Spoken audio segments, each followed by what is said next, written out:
This is a message for Satan. So we're going to watch a recruiting ad for the Church of Jesus Christ of Latter-day Saints. And yes, your first instinct is correct. It is creepy as fuck. This is a message for Satan.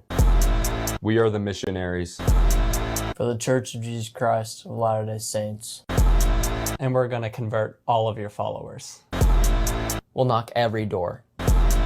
Until the whole world gets baptized. Okay, so yes, this is creepy as fuck and unintentionally funny, to be honest with you. But I do kind of have a level of sympathy for these kids because I kind of used to be one of them. I mean, I wasn't in the Church of Jesus Christ of Latter-day Saints or anything, but I was raised evangelical. I was raised with the concept, get them while they're young. Like, we have to recruit, we have to get people, we have to save their souls while they're young, and then send young people out to do missionaries. It's God's work. You have to save these poor sinners. And I bought into it 100%.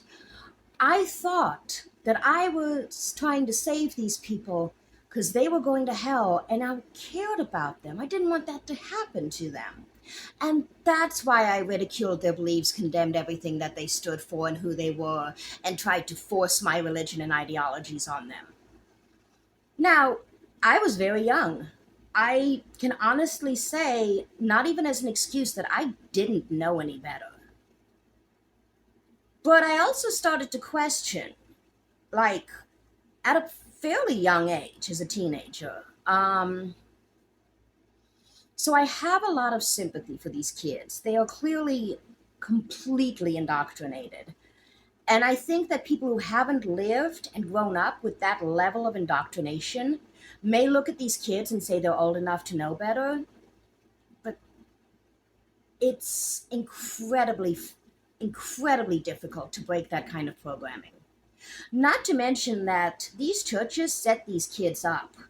They send them out into the world to experience rejection from people in the world so that when they come back into the cult, the community, they will feel the warmth and the warm embrace and the acceptance of their cult and community, and it will reinforce in their minds that everything out there is scary and dangerous, and everything in here is where you belong and the only place that you can possibly feel safe and accepted. That's what this is really about. It's more about programming these young people than it is about trying to save anyone else. But I feel sorry for them, but at the same time, they have a choice at some point to make in their lives, just like I did, just like anybody else who is indoctrinated into hate.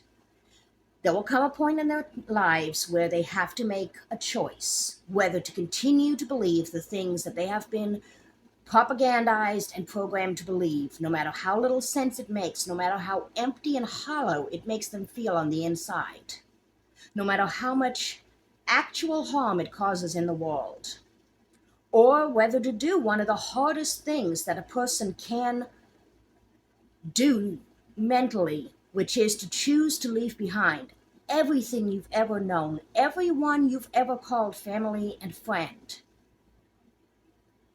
To choose to question and reevaluate your entire identity and sense of self and start fresh.